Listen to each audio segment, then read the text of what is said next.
Hi, today we're going to talk about the origins of the modern political system. And so there's a few points that I'm going to discuss. As you can see on the presentation, the feudal system that was the dominant political system in Europe for many years under the Middle Ages. So before the idea of sovereign states, Europe was dominated by a feudal system, and not only a feudal system but also very many empires. After the Reformation, however, there were huge religious tensions in Europe, Catholic versus Protestant, and Anglican versus Puritans, and these tensions led to war. One of these wars was the 30 Years' War, and during the 30 Years' War, there was nothing left of the feudal knight armies, and a new military organization started forming.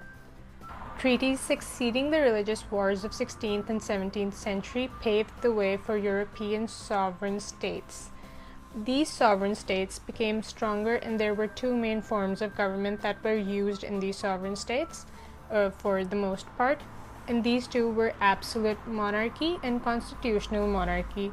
In this video, we're going to talk about how Europe politically transitioned from the feudal system to centralized government and national armies. So the first thing that we're going to discuss is the political aspect, how changes in politics led to this transition from the feudal system to sovereign states, and then the strengthening of the state and the king.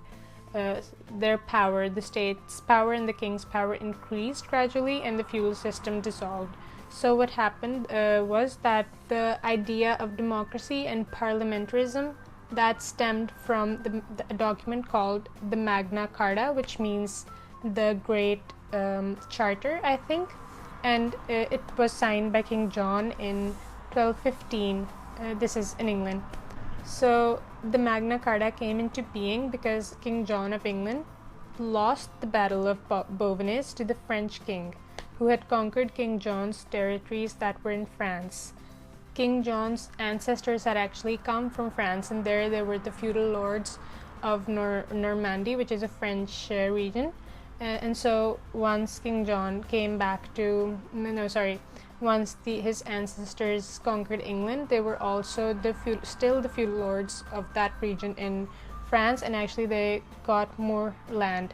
So during the time of King John, the French king decided to conquer these areas that actually belonged to the English king, but King John wanted to take back those territories, so he went to war against the French king, and then he lost the war. So the reason why he lost the war was because he was very unpopular amongst the English nobility, and many nobles refused to fight his war. After King John lost the war, the nobility saw this as an opportunity to demand rights. Hence, the Magna Carta was signed reluctantly by King John in 1215, as you can see. The document established that the king was not above the law, and thanks to the Magna Carta, the king was obliged to consult nobility before he decided to raise taxes. And the Magna Carta was therefore a prerequisite to parliamentarism, because now the king has some advisors who are noble. At that time, it was only the nobility that could be a part of the advisor team, but later it developed into the parliamentary system. And so this document is very important for parliamentarism and later democracy in Europe, and basically England, but also it influenced other countries, so also Europe. The third thing that we're going to talk about is the military aspect of this transition. Now we've discussed how politics played a part in this transition from the feudal system to the strengthening of the state, and now we're going to talk about how the military aspect contributed to this transition. So what we're going to talk about first is the 100 Years' War, and this was a war between England and France again. It lasted from 1337 to 1453. Knights became unimportant, and kings established standing armies in Europe, and the reason for this was modern technology and other things, but the basic point is that when knights became unimportant, knights were a very huge part of the feudal system. The king would have these knights who were not only like soldiers for his army, but they were also governing some regions in his territory. So once the knights became unimportant, the feudal system dissolved, kind of. Since the knights had become unimportant, the professional army, national armies came into being. What I've actually written, which is a bit more sophisticated and a bit more easier to understand maybe, is that the knights became unimportant and kings established standing armies or professional national armies. And the first European king to do this was the French king, who established a professional army in 1445, and that's during the 100 Years' War, as you can see, which was a war between England and France. So another factor that contributed to this was modern technology.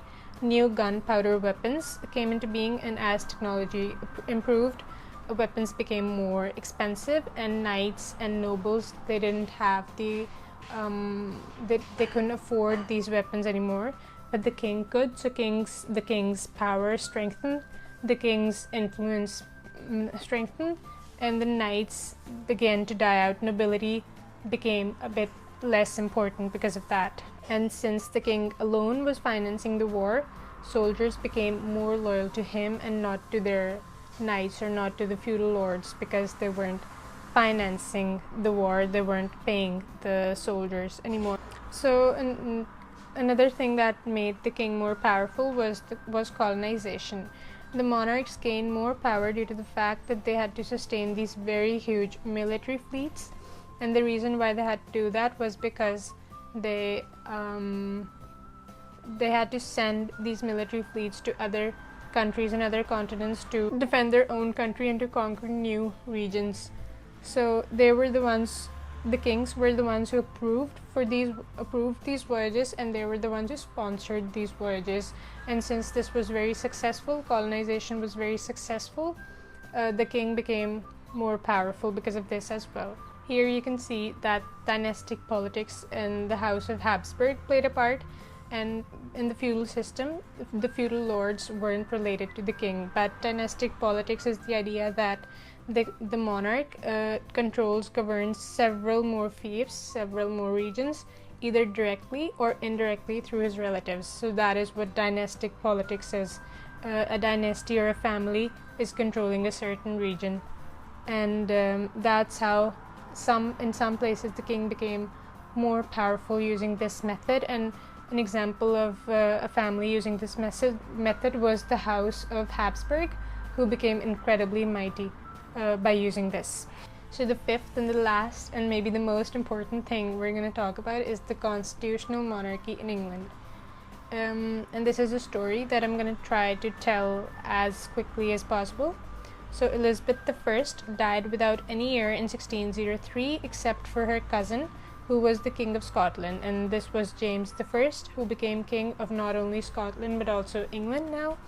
And James I's son, Charles I, demanded taxes without approval from the Parliament, and this made him enemies amongst the Puritans in the Parliament. This led to the English Civil War, which lasted from 1642 to 1651, and during the Civil War, Charles I was beheaded. The king was beheaded in 1649. After this, England, Scotland, and Ireland became republics for a little while under General Oliver Cromwell, who went to war against the Netherlands, and he also brutally massacred Catholics in Ireland. So Cromwell died in 1658, and England became a monarchy again under Charles II as king. Charles II was the son of Charles I, who had been beheaded under the English Civil War. So England had been a republic from 1652 to 1658, but now it was a monarchy again. After Charles II, his brother James II became king, but James II was a Catholic, and the Parliament didn't like that because they were dominantly Protestant. He also got an heir, which the Parliament was hoping wouldn't happen, and the son, was also a Catholic. So they invited his daughter, James II's daughter, who had converted to Protestantism because her husband was a Protestant. He was a Dutch head of state, William the Orange. Maybe you've heard of him. And what they did was that they invited William of Orange and Mary, the king's daughter. So they came to overthrow James II, and that's what they did. Then they became king and queen, and this happened in 1688, and it is known as the Glorious Revolution. Then in 1689, England became a constitutional monarchy after the Bill of Rights was signed, and the Bill of Rights gave the Parliament power over the monarchy. This had never been seen before, and it's constitutional monarchy. Like we discussed in the start, that there were two forms of government in Europe, and one of these forms of government was the constitutional monarchy. So it was very important. Even this is only England, the constitutional monarchy idea. There were still a lot of absolute monarchies in Europe at the time, but it was very important that these ideas of democracy and freedom started spreading, so that people in other countries saw that it was actually possible to have this kind of system, this kind of political system. So yeah, that was a little bit about the transition from the feudal system to this modern political system that we have.